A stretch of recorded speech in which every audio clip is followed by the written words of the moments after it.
السلام علیکم ورحمۃ اللہ وبرکاتہ۔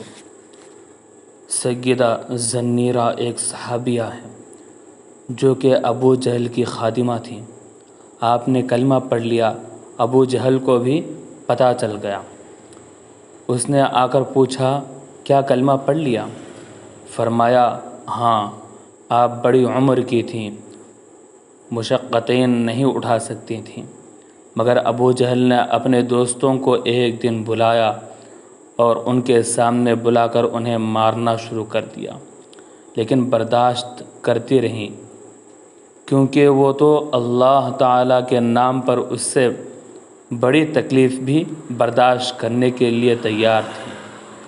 جب اس نے دیکھا کہ اتنا مارنے کے باوجود اس کی زبان سے کچھ نہیں نکلا، تو اس نے آپ کے سر میں کوئی چیز ماری، جس سے آپ کی بینائی زائل ہو گئی اور آپ نابینا ہو گئیں۔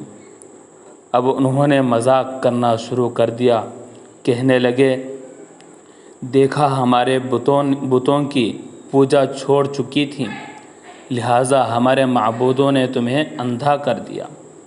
مار برداشت کر چکی تھیں، مشقتیں اٹھا چکی تھیں، یہ سب سزائیں برداشت کرنا آسان تھی، مگر جب انہوں نے یہ بات کہی تو آپ برداشت نہ کر سکیں، چنانچہ فوراً تڑپ اٹھیں، اسی وقت کمرے میں جا کر سجدے میں گر گئیں اور اپنے محبوب حقیقی سے راز و نیاز کی باتیں کرنے لگیں۔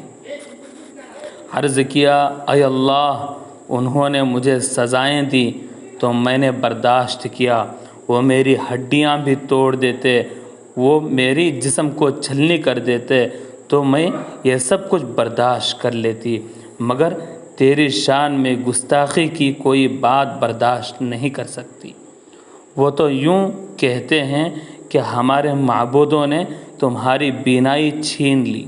اے اللہ، جب میں کچھ نہیں تھی تو تو نے مجھے بنا دیا، بینائی بھی عطا کر دی، اب تو نے ہی بینائی واپس لی ہے۔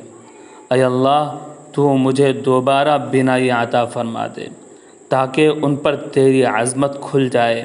ابھی دعا والے ہاتھ چہرے پر نہیں پھیرے تھے کہ اللہ رب العزت نے آپ کی بینائی لوٹا دی۔ سبحان اللہ، اس وقت مرد تو مرد، عورتوں میں بھی یوں محبت الہی کا جذبہ بھرا ہوا تھا۔ کسی شاعر نے کیا ہی خوب انداز میں کہا ہے، جب عشق سے تیرے بھر گئے ہم، تو ہی رہا جدھر گئے ہم۔ جب عشق سے تیرے بھر گئے ہم، تو ہی رہا جدھر گئے ہم، تیری ہی طرف کو راہ نکلی، بھولے بھٹکے جدھر گئے ہم۔